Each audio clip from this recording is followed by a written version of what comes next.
आप ये मत समझना ये किसी की बुराई करने वाले हो। मैं आपसे पूछूंगा, यदि आपने मेरी बात को काटा तो हम बुराई करने वाले, और यदि तुमसे भी ना कटे जो मैं कह रहा हूँ वही तुम कहो, तब तो हमारी बुराई नहीं होगी कोई भी। तो जी बोलो। अच्छा बताओ, चिड़िया का बच्चा जब अंडे से निकलता है तब उड़ता है क्या 10-15 दिन के बाद उड़ता है? बोलो जल्दी बोलो। 10-15 दिन के बाद है जी? बाद में क्या कहा? 15 दिन के बाद। कितने दिन बाद? कम से कम 10-15 दिन है। लेकिन तुम्हारी भागवत का जन्म कहाँ से होता है? देव ऋषि नारद जी महाराज पार्वती के घर पहुंचते हैं और माता पार्वती को बोले, अरे माँ, आपने कभी भोले बाबा से पूछा उनके गले में मणों की माला है वो किसकी है? बोले ये बात नहीं पूछी, आज शाम को पूछ लो। कितना कहते वो चले आए, भोले बाबा घर पे पहुंचे, पार्वती जी ने पूछा ये आपके गले में मणों की माला ये किसकी है? क्या बताया? बस भागवत सुनते हो ना? तो कहा ये आपके ही सिर के मुंडों की माला, आपके मुंडों की माला है। माने आपके इतने जन्म हो गए और आप जब मर जाती थी तो आपका सिर काट के माला में पुरो लेता। तो 108 मुंड है, इसका मतलब तुम्हारे 108 जन्म हो गए। पार्वती माता ने कहा तुम एक उदय न मरे। बोलो वैसे तुम बहुत प्यार करते हो और हम 108 बार मरे गए और तुम एक बार न मरे, ये पक्षपात है कि नहीं? बोलो। किसी का आदमी कभी न मरे और उसकी पत्नी बार बार मरे तो ये पक्षपात नहीं है क्या?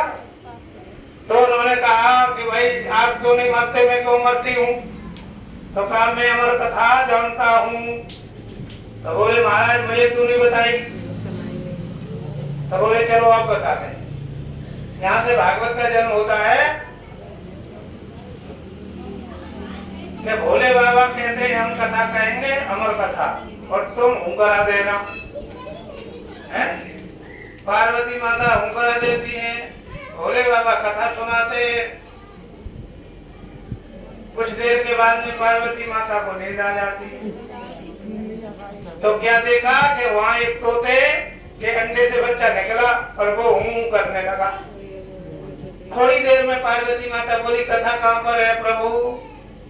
बोले तुम कहाँ थी? तो मैं तो सो गई थी, नींद आ गई। तो फिर हुंकारा कौन दे रहा था? अब आप लोग बताओ, किसी की पत्नी के स्थान पर कोई दूसरा हुंकारा देने लगे तो पहचान लोगे कि नहीं? कितना भी नहीं जान पाओगे कि मेरी पत्नी हुंकारा दे रही तो कोई और दे रहा है। और वैसे शंकर भगवान ने पति कितनी बार जान ना पाई, जहाँ कितनी सच्चाई आप खुद नोट करना है ना। इसके बाद में शंकर जी को गुस्सा आ गई, कैसे मार देंगे इसने अमर कथा क्यों खोली? अच्छा देवेश जी खर्चा कर रहे हैं ये रवीश जी और लोगों को बुला करके सुनवा रहे, क्यों कि धर्म की बातें सुननी चाहिए, धर्म का प्रचार करना चाहिए। वो शंकर जी कहते हैं अगर अमर कथा किसी ने सुन ली तो इसमें कोई बुराई हो गई तो उसको मारने को भाग पड़े भाई, त्रिशूल लेके मारने भाग पड़े और वो तोता उड़ा। अच्छा बताओ अंडे से निकला और उड़ने लगा, कितनी सच्चाई है बताओ ना। अगर आपको सही लग रहा हो तो बता दो, यदि आपको गलत लग रहा हो तो फिर मैं आलोचना किसी की नहीं कर रहा हूँ, सच्चाई बोल रहा और सत्य बोलना धर्म होता है। क्योंकि तुलसीदास महाराज कहते हैं धर्म न दूसर सत्य समाना, सत्य के समान कोई दूसरा धर्म नहीं है। तुलसीदास महाराज कहते हैं, तुलसीदास की तो मानो। और तुलसीदास महाराज क्या कहते हैं? चले कुपंथ वेद मदिठाणे कपट कलेवर कलमल भाणे। तुलसीदास महाराज कहते हैं, महर्षि दयानंद तो बाद में कहते हैं, तुलसीदास महाराज पहले ही बोलते हैं क्या? चले कुपंथ माने जिसने वेद के रास्ते को छोड़ करके और दूसरे रास्ते पर चल पड़ा वो कैसे जा रहा है? कुपंथ। कुपंथ किसको कहते हैं? गलत रास्ते पर जा रहा है। ये कौन कह रहा है? बोलो कौन कह रहा है? ये तुलसीदास कह रहे हैं, मैं नहीं कह रहा हूँ भाई।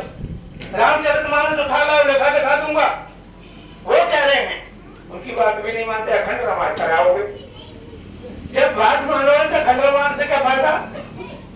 क्यों जी? मन चाहिए। दूसरा क्या कहते हैं वही रामचरितमानस कि प्रातः काले उठ के रघुनाथा माता पिता गुरु ना भय। और माता पिता से झगड़ा करते हो, माँ रोती है कि हमारी बात अब ना सुनते और जे जने कहां से आ गई है। इस तरह के जिसके घर में झगड़े हो अखंड पाठ करे, भाई भाई से मुकदमा करे और रामायण का पाठ करे, तो वो भरत और राम के मिलन को क्या समझा बेचारा। राम ने तो पूरा राज्य त्याग दिया अपने भाइयों के लिए और आप एक बिटी खेत की मेड़ पर झगड़ा करते हो, तो फिर रामायण पढ़ने का कोई फायदा है क्या? नहीं। इसलिए रामायण की बातों को समझिए।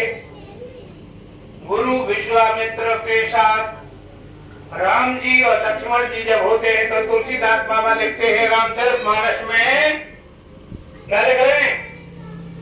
तो विगत गए गुरु आयुष पाई को संध्या करने चले दो भाई। अच्छा कहा कि गुरु की आज्ञा लेकर के घंटा बजाने मंदिर में गए, बोलो आरती करने गए। कहीं लिखा है रामचरितमानस में क्या? लेकिन ये लिखा है कि वो संध्या करने दोनों भाई गए नदी के किनारे बैठ करके और परमात्मा की संध्या को किया। राम लक्ष्मण ने किसकी संध्या की? बोलो ईश्वर की। इसका मतलब राम लक्ष्मण ईश्वर नहीं है। ईश्वर कौन है? ईश्वर को कर्मों से जानो। ईश्वर के 5 कर्म होते हैं। कितने होते हैं बोलो? कौन कौन से पता है? नहीं पता है। सुन लो।